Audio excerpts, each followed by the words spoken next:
ரே அவங்களோட wife Glenn 2 பேரும் ஒரு நாய் வளர்க்குறாங்க. அது பேரு ஆஸ்கர். அது அவங்க 2 பேரை தவிர யாரை பார்த்தாலும் குலைச்சிட்டே இருக்கும். அதை கண்ட்ரோலே பண்ண முடியாது. ரே வீட்டில் ஒரு பார்ட்டி நடக்கு. அவர் சுற்றி இருக்க வீட்டில் எல்லாரையும் கூப்பிட்டுருக்காரு. அவங்களும் வந்திருக்காங்க. இந்த ஆஸ்கர் எல்லாரையும் பார்த்து குலைச்சிருக்கு. அதில் இரிட்டேட் ஆகி ஆவி அவங்க கிட்ட சண்டை போடுறாரு. எப்போ பாரு இந்த நாய் குலைச்சிட்டே இருக்கு, இதை கண்ட்ரோலே பண்ண மாட்டீங்களா அப்படின்னு சண்டை போட்டுடுறாரு. ரொம்ப திட்டிட்டு அவங்க வீட்டுக்கு போயிடுறாரு.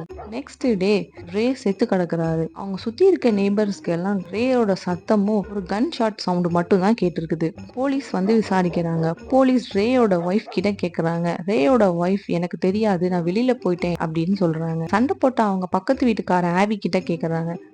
நானும் அவரு சண்டை போட்டது உண்மைதான், ஆனா நான் அவரை கொல்லல. எனக்கு ரேயோட சத்தமும் கன் ஷாட் சத்தமும் மட்டும் தான் எனக்கு கேட்டது, எனக்கு எதுவும் தெரியாது அப்படின்னு சொல்லிடுறாங்க. இந்த 2 பேர்ல யாரு ரேயை கொண்டிருப்பாங்கன்னு உங்களுக்கு தெரிஞ்சதுன்னா நீங்க கமெண்ட் பண்ணுங்க. வித் ரீசனோட கமெண்ட் பண்றவங்க கமெண்ட்டை நான் பின் பண்ணி வைக்கிறேன். Your time starts now.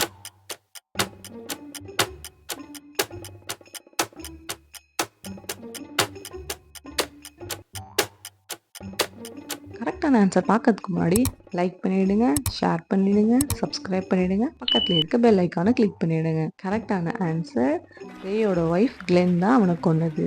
ஏன்னா இந்த வீட்டுக்குள்ள வேற யாராவது வந்திருந்ததுன்னா கண்டிப்பா ஆஸ்கர் கொலைச்சிருக்கும். ஆஸ்கர் கொலைக்காம அமைதியா இருக்குதுன்னா அப்போ அவரை கொன்னது கிளென்னா தான் இருக்கணும். கரெக்டா சொன்னவங்க எல்லாருக்கும் கங்க்ராட்ஸ், யூ ஆர் பிரில்லியன்ட்.